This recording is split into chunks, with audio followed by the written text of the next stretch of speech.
Today we're making a unique and super cute Christmas tree. For this project, we need some carton, any kind will do. First, we'll create a cone and a base. Follow along with the steps in this video. Once you've made your cone and base, we'll start with the circle. Take a floral wire and fuzzy wire, then twist them together until they form a curly shape. You need 5 of these, but the number can vary depending on the size of your tree. I prefer 5 or 6 pieces. Don't worry if your carton is thin, it's just a guide and the fuzzy wire is sturdy enough to hold the shape.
Next, prepare your material. For this design, I'm using 15 light green fuzzy wire and dark green fuzzy wire.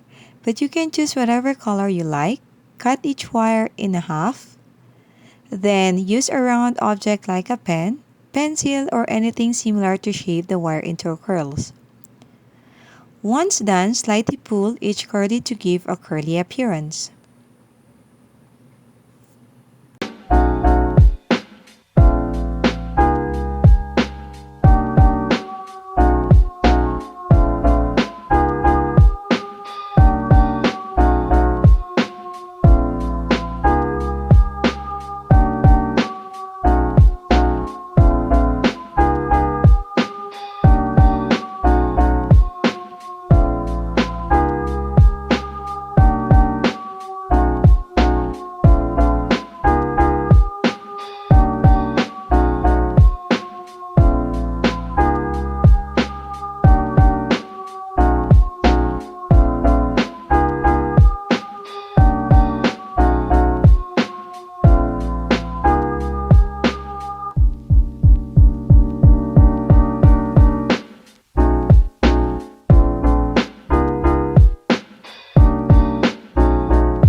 Now, let's cover the cone.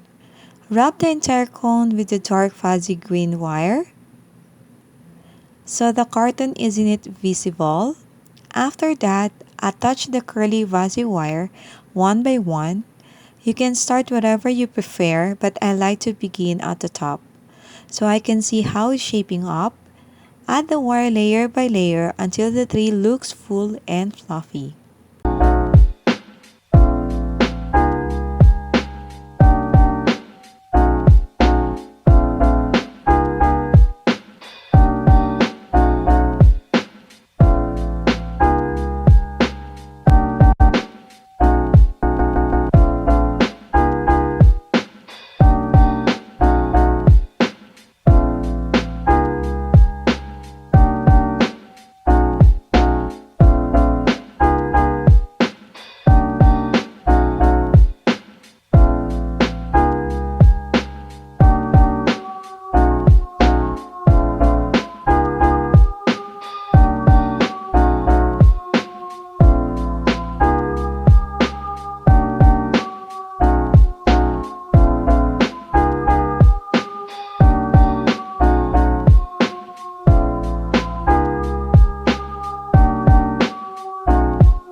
If you enjoyed this video, don't forget to like, share, and subscribe to my channel.